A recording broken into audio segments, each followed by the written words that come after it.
Olá, bom dia. Hoje é sexta-feira, 15 de junho de 2018. Estamos com Política em Debate especial para entrevistar uma pessoa que carrega no nome uma das principais marcas, uma das grandes marcas aí da política brasileira. É Mário Covas Neto, 59 anos, vereador em São Paulo e que agora vai tentar um voo mais alto aí na carreira. É pré-candidato ao Senado pelo Podemos, contrariando aí a história do pai, né? O pai foi um dos fundadores do PSDB no país e ele era do PSDB até maio desse ano, quando ele abandonou o partido por divergências com um político, o neotucano, um político que tinha acabado de entrar no PSDB, o ex-prefeito de São Paulo, João Dória. Por que essa briga? Na realidade não é bem, não foi uma briga com o João Dória que provocou a minha saída. Talvez o desentendimento com o João Dória se deu como uma gota d'água para a saída do PSDB. Mas não, a minha postura em relação ao PSDB se dá desde a minha primeira eleição, há 5 anos atrás, em que eu já defendia que o PSDB voltasse às suas origens. O que é isso? É ter um partido com um componente ideológico, democracia interna, que é um negócio fundamental. Para você ter uma ideia, o PSDB, quando foi criado, no primeiro ano de vigência, a cada 2 meses você tinha um presidente diferente, exatamente para mostrar que ele não tinha dono. Depois, no ano seguinte, meu pai foi candidato à presidência da República e era um candidato único do PSDB. Mesmo assim, teve prévias para a escolha do candidato, que é a forma do militante ou do filiado poder participar do processo de escolha. Bem, então, esse é o PSDB da sua origem. Ao longo do tempo ele foi mudando e o exercício do poder, veja, ele estava tão em sintonia com a vontade popular que em 6 anos da sua fundação ele ganhou o governo federal e ganhou o governo do estado, onde ficou até abril desse ano. Mas ao longo do tempo, e eu acho que o poder é que faz essa transformação acontecer. Porque muitas pessoas acabam se aproximando do partido, entrando nas fileiras partidárias e tal, mas porque estão interessados muito mais no poder do que propriamente na questão ideológica, na questão partidária. E vão transformando o partido como um órgão auxiliar do mandatário do poder. Bem, isso aconteceu em vários lugares, nacionalmente, com Aécio, mesmo aqui com o Geraldo, se bem que o Geraldo tem uma postura muito mais democrata e tal. E o João Dória, infelizmente, ele só foi candidato pelo PSDB em São Paulo porque teve prévias, eu era presidente do partido lá, e posso te afiançar, se não tivesse as prévias ele não seria candidato mesmo. A cúpula partidária não queria, mas a gente insistiu para que fossem feitas as prévias. E ele ganhou as prévias, com todos os méritos. Ganhou a eleição, no primeiro turno, um fato inédito na cidade de São Paulo. Mas já logo depois que ganhou a eleição, ele entendeu que para formar o governo dele, a tal da governabilidade, fez uma aliança, uma grande aliança lá na Câmara Municipal, e entendeu que a aliança que dava sustentação para ele era do mesmo nível. Ele não fez diferenciação entre o PSDB e os demais partidos. Então, para você ter uma ideia, algo que é praxe em São Paulo e em grande parte dos parlamentos, que é você ter uma mesa da Câmara que representa mais ou menos a vontade popular, de tal forma que o presidente da Câmara é da bancada que tem maior número de vereadores, o segundo cargo é da segunda maior bancada e assim por diante, de forma a você ter uma mesa que representa a vontade popular nas urnas e, mais do que isso, que ela seja plural, porque é uma casa plural. Muito bem, durante o período que o Haddad foi prefeito do PT, o presidente da Câmara era um vereador do PT porque tinha a maior bancada. E o PSDB, que tinha a segunda maior bancada, tinha o segundo cargo da Câmara. Muito bem, agora, com ele prefeito, a maior bancada é do PSDB. E aí ele resolve apoiar um candidato do DEM, que tinha a 4ª ou a 5ª maior bancada. Simplesmente porque, na visão dele, interessava para o jogo dele no executivo e não no legislativo. Ele quebrou uma regra, e quebrou uma regra priorizando, ou melhor, desprezando o PSDB. Isso eu me coloquei contra, briguei com ele, etc. Esse foi o motivo da briga. O estopim. O estopim. Ainda assim, ainda fiquei mais de um ano lá, durante todo o período do primeiro ano, apoiando, até porque eu fiz campanha acreditando no projeto, e o projeto é muito claro, é você tirar dinheiro de onde não é essencial, naquilo que o poder público está gastando, então, onde ele pode se desfazer e concentrar recursos naquilo que é essencial, que é saúde, educação, transporte, mobilidade, assistência social. Esse é um projeto que eu acredito que seja necessário mesmo. O orçamento sempre é muito curto para atender as demandas e não faz sentido hoje o poder público entrar em áreas que ele até não consegue prestar um bom serviço. Bem, então eu apoio essa política e, portanto, apoiei o governo durante o ano e meio e continuo apoiando com o Bruno lá. Mas... Só fazendo um parênteses aí, o Bruno Covas, que é o atual prefeito de São Paulo, era vice do Dória, é sobrinho do senhor, não é? Agora nós estamos em campos diferentes. Em campos ele no PSDB, o senhor no Podemos. Campos diferentes do ponto de vista partidário, mas do ponto de vista conceitual, não. Como o senhor avalia o governo dele e ele como político? Duas coisas. Primeiro que ele está de abril para cá. Portanto, pouco tempo, né?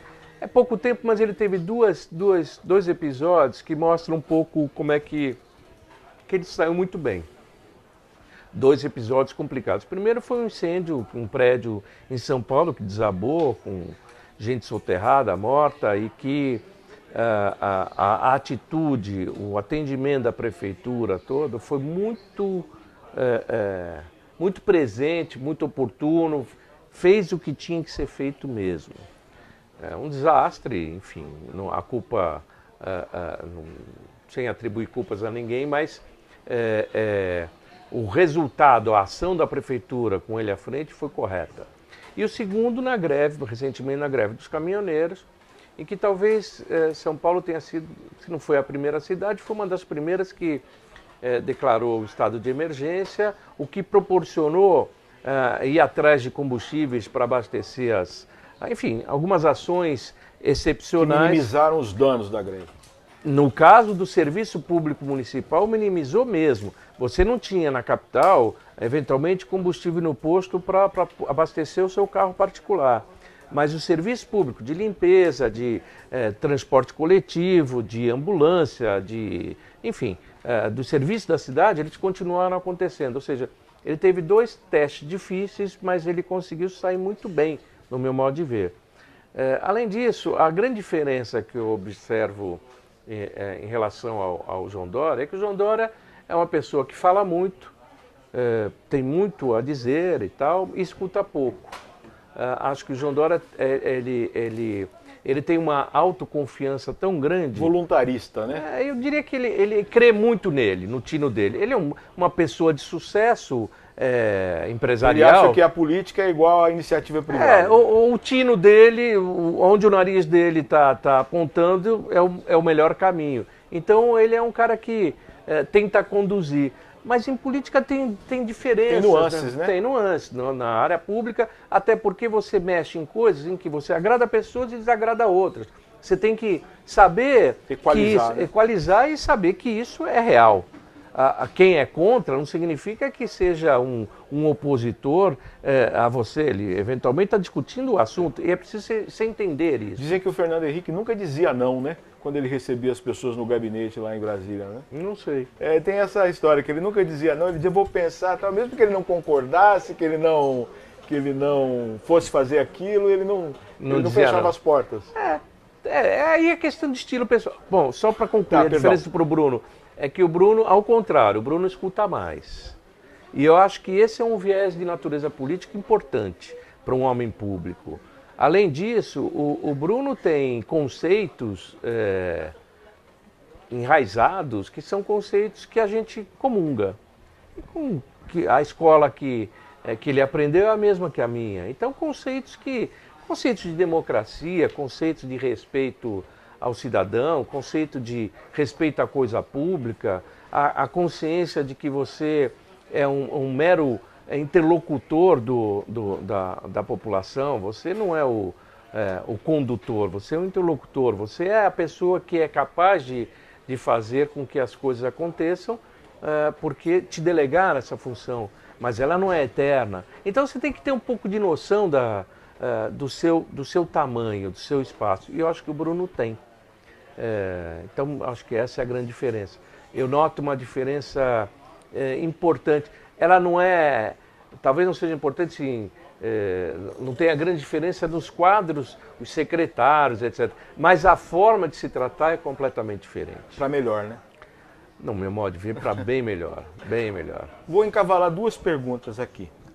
Uma, por que Podemos? O senhor está num partido novo aí, aliás, um partido que tem aqui na região um deputado federal em Catanduva, o deputado Simval Malheiros, e tem um pré-candidato a deputado federal aqui em Rio Preto, que é o empresário Cauel Lopes, que foi candidato a prefeito na última eleição. Sim. Eleição vencida pelo prefeito Edinho Araújo. Por que Podemos? E como é que o senhor está se sentindo, né? Depois de 24 anos, o PSDB conquistou o governo de São Paulo em 94, né? Com seu pai, Mário Covas, e continuou até abril, né? Quando saiu o Geraldo Alckmin e entrou Márcio França, que é de um outro partido. Partido que o senhor está apoiando. Como vai ser agora disputar contra os tucanos, depois de 25 anos no partido? Não, na verdade não é 25, são 30, porque o partido começou em 88. E eu estou desde o seu início. Desde o início com o pai. Bem, vamos lá. Eu acho que essa mudança... Primeiro, por que o Podemos? É bom deixar claro uma coisa. Eu não saí do PSDB para ir para o Podemos. Eu saí do PSDB, ponto. Saí do PSDB porque, enfim, acho que já expliquei aqui as razões que me levaram a isso. E fiquei durante um bom tempo... bom tempo é coisa de 30 dias, de um mês... conversando com muitas pessoas de vários partidos diferentes e avaliando que caminho tomar. Cheguei até a avaliar em não ir para lugar nenhum. E o grande desafio era você procurar um lugar onde você se sentisse à vontade para que amanhã o teu desconforto não te obrigasse a sair de novo. Enfim, não é isso, aliás, que eu pretendo. Igual o Aldo Rebelo, né? O Aldo Rebelo ficou 30 anos no PCdoB, entrou no PDT, ficou descontente com o Joaquim Barbosa, saiu e já está no SD, né? Exato. Então, esse que é o grande problema, porque, no fundo, as estruturas partidárias, elas têm lá suas semelhanças, né? Essa coisa de uma elite cuidando, mandando, determinando, ela é uma coisa muito presente. Comum em todas as legendas, né? E por isso, nesse momento, o Podemos acabou sendo uma opção exatamente porque é um partido novo. Apesar dele ser a sucessão de um partido que já existia, o PTN, ele, como estrutura partidária, ele tem uma visão diferente. Ele não é uma continuidade do PTN. Ele só aproveitou o registro de um partido que... Isso, a carcaça. E ele tem uma postura, pretende ser um partido diferente. É um partido que tem um ano e meio, 2 anos. Ele é um partido muito novo e não tem ainda os vícios dos grandes partidos. Esse é o primeiro fator que me atraiu. O segundo fator é que ele tem como presidente uma deputada, Renata Abreu, deputada federal, que é uma pessoa, primeiro mulher, como presidente nacional, que é uma coisa rara, e é uma pessoa muito bem, muito articulada, muito interessante. Tanto que o partido cresceu absurdamente, né? Cresceu, nessa janela partidária aí. Ele, né? Cresceu de 4 para 18 deputados federais. E de 0 senador para 5. Hoje é a 4ª bancada no Senado. E ela conseguiu isso não porque... Como que é isso que eu ia perguntar? Como ela conseguiu isso? Então, conseguiu na conversa.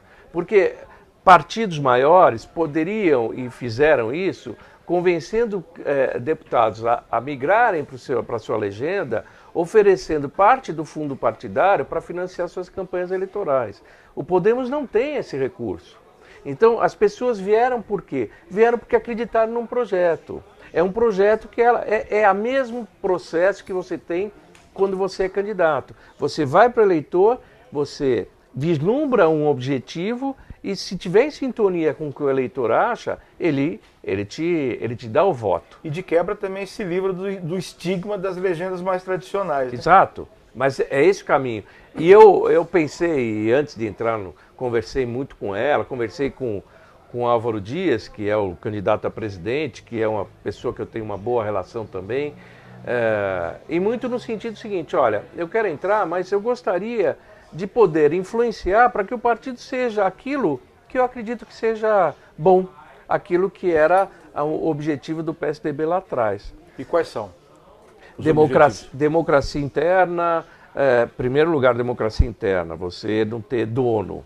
Segundo, é você ter um conceito, do ponto de vista ético, de conduta importante.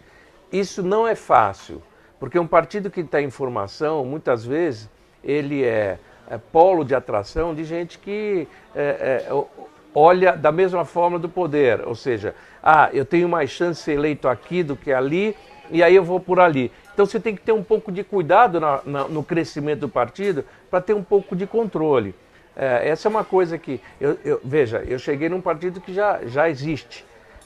A minha ideia, e eu fui conduzido a presidente estadual, é que depois das eleições a gente possa fazer um trabalho no estado inteiro, o partido tem 50% dos diretórios do estado, que a gente possa crescer e crescer com qualidade, crescer com gente que possa mostrar crescer que é diferente. E não inchar, né? Não inchar. Meu pai dizia isso também, que às vezes, ele dizia de um PMDB quando estava muito inchado, que você emagrecer, você cria músculos, né?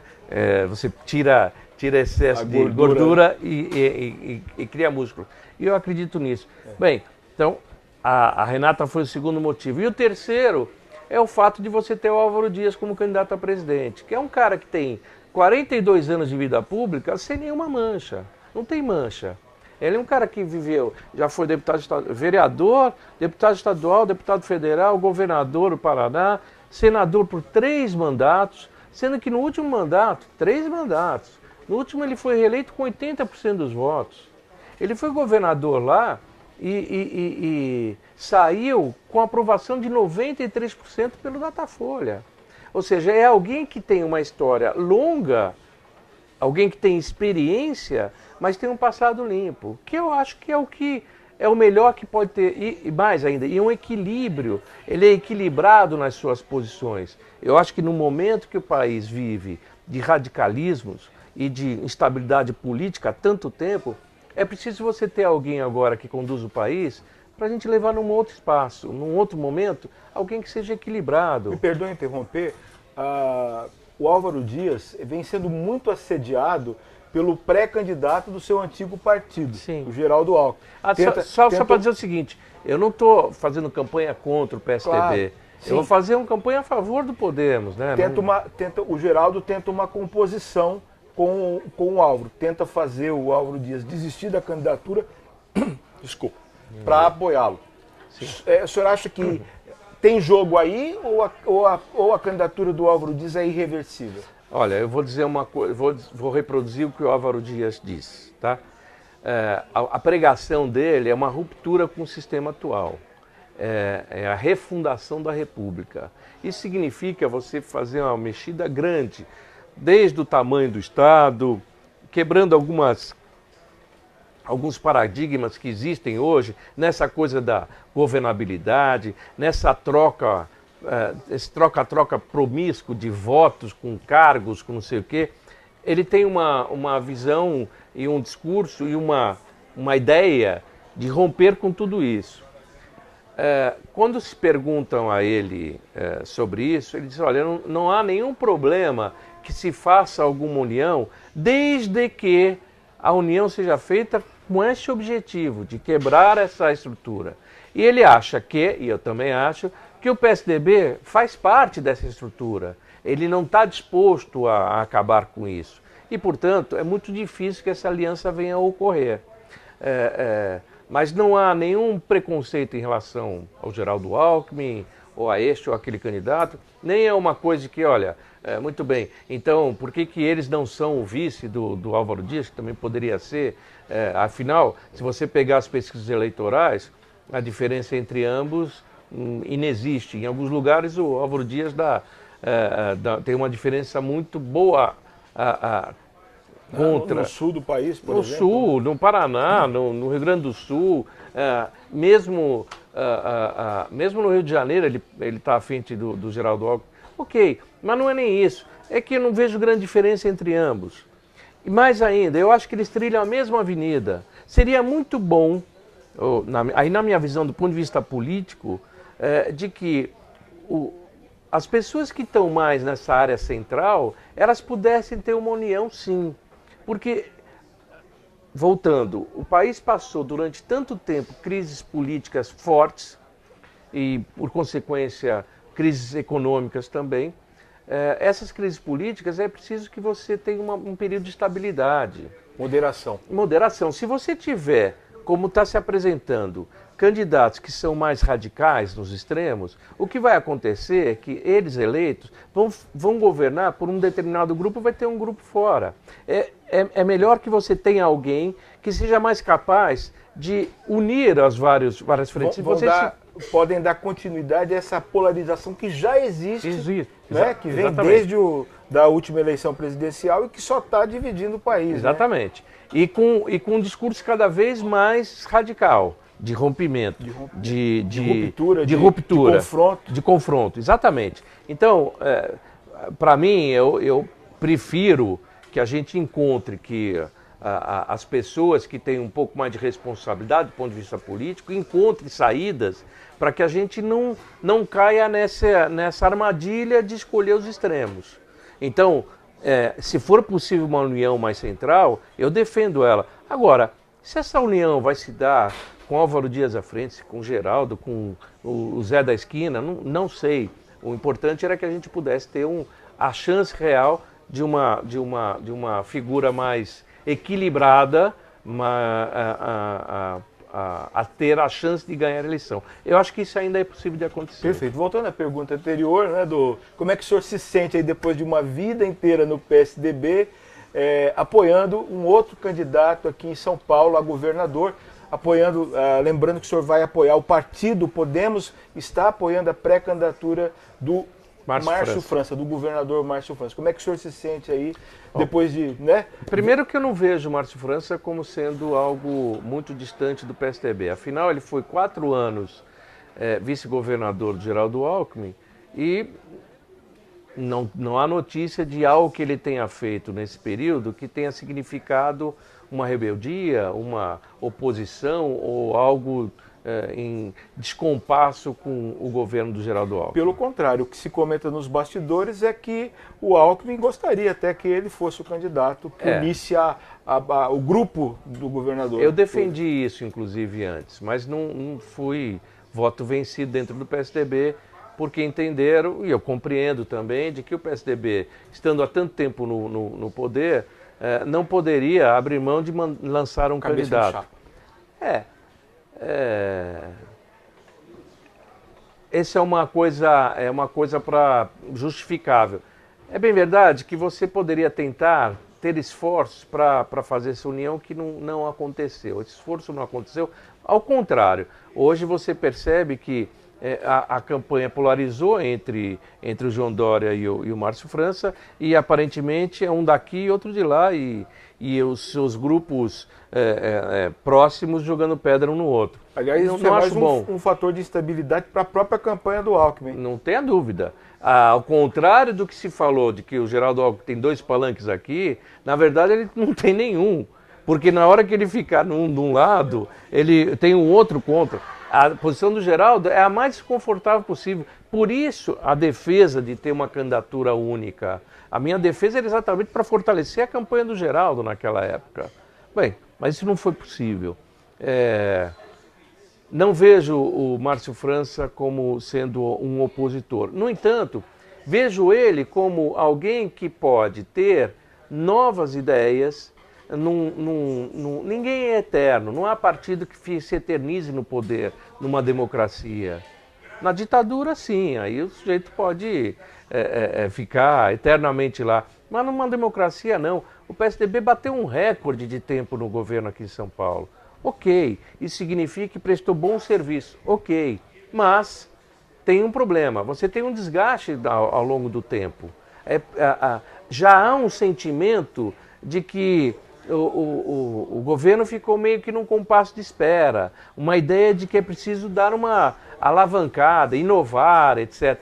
E talvez o Márcio, sendo não do PSDB, mas alguém que está próximo, que esteve próximo, pode inovar nesse meio tempo sem desmerecer tudo que o PSDB fez ao longo do tempo. Então, eu enxergo dessa forma. E apoio o Márcio França não contra o PSDB. Eu apoio o Márcio França a favor de uma política que ele vem desenvolvendo e que, no meu modo de entender, é uma continuidade do que já vinha sendo aplicado. O grande adversário do Márcio França, mais até do que o Dória ou do Paulo Scaff, é o fato dele ser desconhecido do eleitorado. Sim. E uma campanha curta aí, né? Nós estamos há 4 meses da campanha, da eleição. O senhor acha que é possível ele virar esse jogo? Não, não só é possível, como eu acho que vai acontecer. É absolutamente natural que ele se torne conhecido só no exercício do governo, porque isso lhe dá a oportunidade de uma projeção, de uma visibilidade que ele não tinha antes, né? De novo, entre o João Dória e ele. O João Dória era prefeito e tinha uma visibilidade grande. Hoje o João Dória já não aparece no noticiário. É natural, quem aparece mais é o Bruno, porque ele é o prefeito agora. Também o Geraldo em relação ao Márcio França. O Geraldo sai um pouco da linha de frente e entra o Márcio França. Então, primeiro, no meu modo de ver, até o começo do processo eleitoral, que é o momento onde as coisas acontecem mesmo, a tendência é o Márcio França crescer e o João Dória cair. Não quer dizer que isso vai inverter, que vai ter grandes modificações, não. Porque nesse momento interessa mais a quem está participando do processo político, os políticos mesmo, a imprensa, tal, enfim, quem está no meio, do que a grande massa de eleitores da população. Estas só vão se importar com a eleição na hora que começa o programa eleitoral e que aquilo interfere na sua vida, interfere no horário da novela, interfere, aí ela vai começar a saber, tem esse candidato, tem aquele candidato. É óbvio que se eu hoje mostro para um eleitor, olha, tem aqui 5 candidatos, aí ele olha e fala, bom, desses 5 eu só conheço esses 3. Ele vai escolher entre os 3. Na hora que ele conhecer os 5, ele pode eventualmente considerar que um dos 2 que ele não considerou inicialmente seja o candidato da preferência dele. E isso só acontece na hora que ele enxerga todos na televisão. Hoje além do que, ele vai ouvir o seu vizinho, vai ouvir no seu trabalho, vai ouvir nos seus amigos, nas suas referências de pessoas, a influência na sua decisão final. Vai escutar o que se fala bem e o que se fala mal de cada um.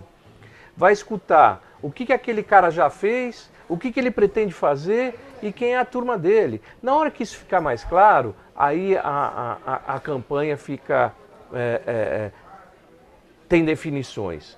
Por isso, eu não vejo nem no quadro nacional, nem no quadro estadual, uma definição, é uma definição de momento. Quer dizer, o jogo começa quando começa o programa eleitoral na televisão. Nós temos vários exemplos. Apesar das redes sociais hoje também ser um fator aí de... não tenha dúvida, ela é mesmo. Mas é a televisão que decide. Mas é a televisão ainda que decide, é onde a grande massa vai fazer e é onde sabe, As você pessoas vai... param para prestar atenção. Param e começam a conversar a respeito desse assunto. Você vai numa padaria, tem lá um cara falando, você viu o que aconteceu, e o outro e tal, e fazendo campanha para um, para outro. É assim que as coisas começam a acontecer dessa maneira, né?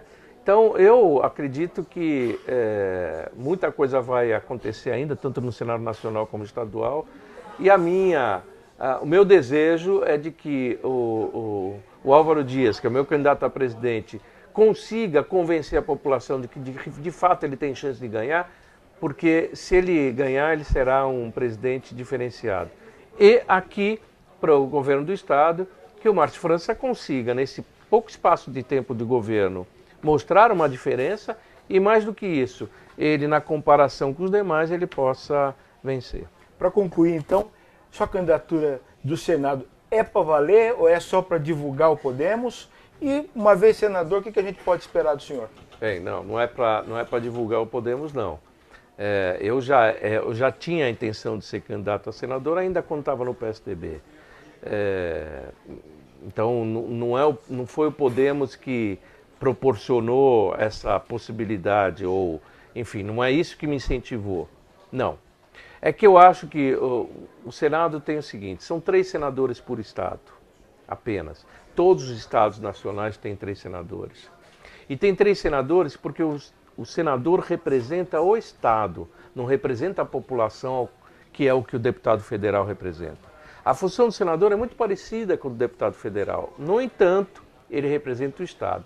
E eu acho que o estado de São Paulo carece de senadores, ou carece há muito tempo, de senadores que tenham um entendimento que eles representam o Estado. Então, quando você tem um senador que é ligado ao presidente da República e eventualmente a oposição ao Estado, ele fica muito mais fazendo uma política que interessa ao governo federal do que o governo do Estado. E não, eu acho que o senador ele tem que ter o compromisso com o Estado que ele faz parte, são só 3.